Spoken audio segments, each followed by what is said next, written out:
Spay started when I was going through a pretty rough time in my life, and I think I eventually realized that humans just weren't it for me. So I actively started looking for something where I could channel my energy and my love through.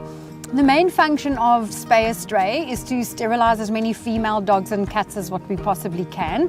So we target the township, so we work in Duckett's North and South predominantly, but we also assist the lower income groups through East London to get the animals sterilized.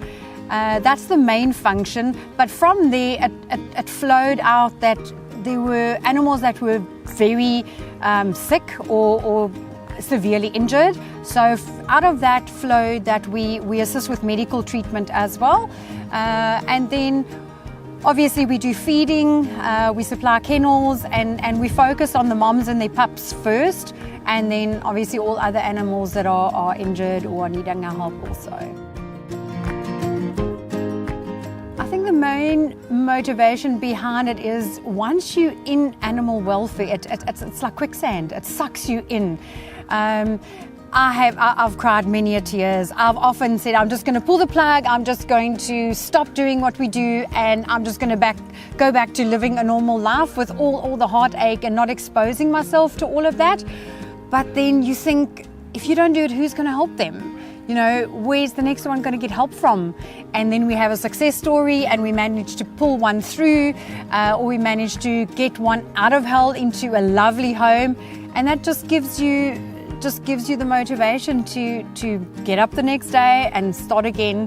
Balancing Spay a Stray with the rest of my life is not that easy. So yes, I do work full time, so I fit it in before work, lunchtime, after work. There's very little else out there except work and Spay a Stray. You can't switch off. If there's an animal in need, yes, we plan. I mean, my things are planned down to the T. But when it comes to animals and injuries and things like that, things crop up and you can't plan for it and you can't ignore it. You can't say, I'm going to tend to it, you know, in 2 days' time when you've got the time. If it needs to be addressed, it has to happen now. It's literally a difference between life and death. I think one of the toughest things with regards to animal welfare is just constantly being faced by the pure magnitude of the problem.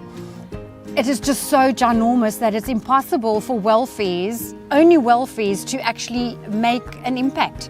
And we are constantly faced with humans that, educated and non-educated, that just seem so ignorant to the problem. Another very difficult thing is when we deal with animals on chains. Literally every single privilege that animal should have is taken away in one foul swoop. They can't go and look for safety, they can't look for food, they can't look for water, they can't look for shelter. We can untie a dog now and we could get them the next day and the owners have tied them up again. We can try and get them kennels, we can try and get them food, medical treatment, sterilization, but that is really a tough one to actually combat.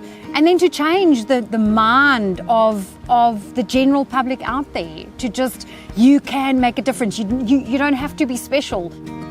My vision for Spay a Stray would honestly be to actually establish a welfare clinic, one where an angel